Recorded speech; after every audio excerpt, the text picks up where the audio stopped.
नमस्कार दोस्तों, मैं आपका दोस्त नरेंद्र जगाधरी वर्कशॉप से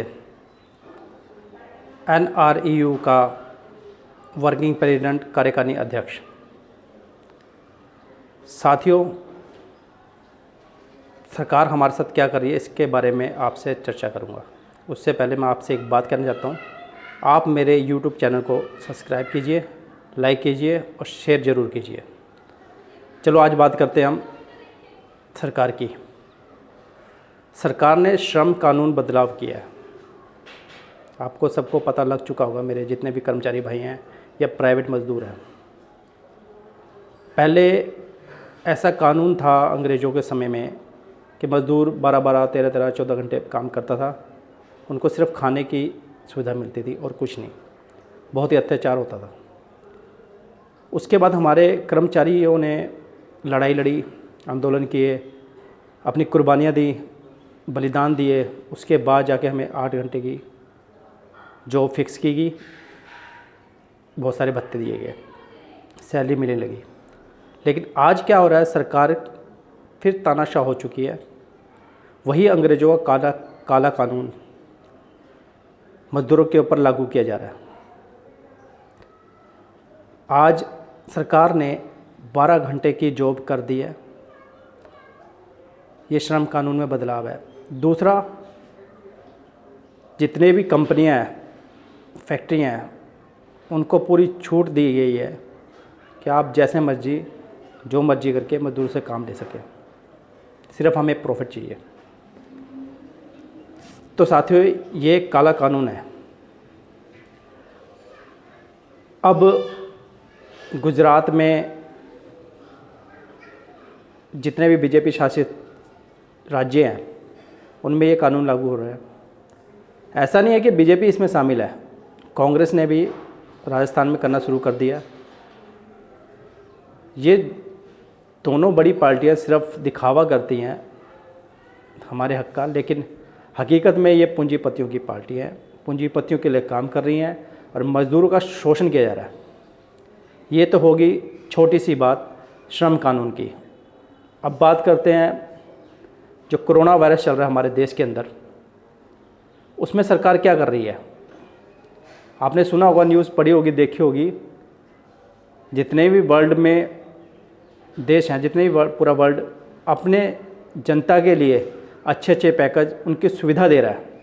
और हमारे देश में क्या हो रहा है, हमारी सरकार हम ही से दान मांग रही है, ज़बरदस्ती दान लिया जा रहा है और उसके बाद वही दान किसी गरीब को या मज़दूर को नहीं पहुंची उसकी हेल्प। उसी दान को सरकार कह रही है कि आप लोन लो। ये क्या हो रहा है हमारे देश में? ऐसी सरकार तो कभी सोची नहीं थी कि गरीब मज़दूरों से दान लेके फिर उन्हीं को लोन दिया जाएगा। कभी आपने ऐसा सुना है? नहीं सुना होगा। मैं एक छोटा सा उदाहरण देता हूँ अपने देश का, अपने भारतवर्ष का। महाभारत आपने सभी देख रहे होंगे। महाभारत में युद्ध हुआ, युधिष्ठिर जी जीत गए, लेकिन युधिष्ठिर को क्या मिला?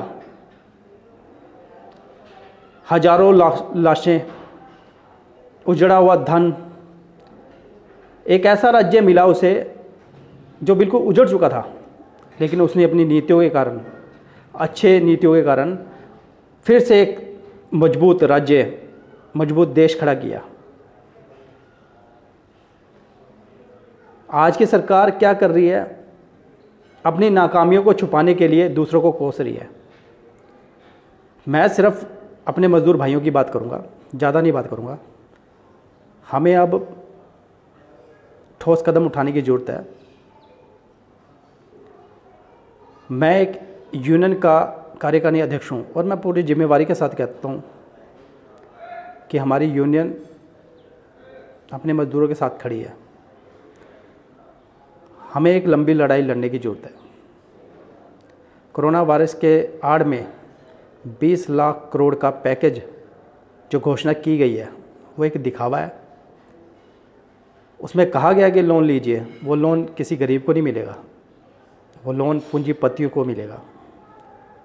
फिर पूंजीपति पैसा लेके भाग जाएंगे, फिर एक कहा जाएगा कि एक पैसे हमने खाते जो है बट्टे में डाल दिए। वो एक प्रोसीजर है लोन ख़त्म करने का। तो साथियों, अंत में सिर्फ एक बात कहूँगा मैं आपसे, हमें एक होने की ज़रूरत है, जागृत होने की ज़रूरत है, समझने की ज़रूरत है कि हमारे साथ हो क्या रहा है। बहुत से मेरे साथी बीजेपी के हैं, कांग्रेस के हैं, जो बीजेपी सरकार को सपोर्ट भी करते हैं, लेकिन कम से कम अपने हक के लिए लड़ना सीखो। कोई भी सरकार ये मत सोचो कि आपका भला करेगी, कोई नहीं करता। हमें अपने हक के लिए लड़ना होगा एक होकर। ये दूसरी बात, आज मैं इतनी ही बात करूँगा, आपसे इतनी ही बात करूँगा और कहूँगा एक हो जाओ, मिलकर अपने हक के लिए लड़ो, किसी और के नहीं, अपने हक के लिए लड़ो। जय हिंद, जय भारत। एक बार फिर कहूँगा, मेरे चैनल को, यूट्यूब चैनल को सब्सक्राइब कीजिए, लाइक कीजिए, शेयर कीजिए। धन्यवाद। जय हिंद। इंकलाब जिंदाबाद।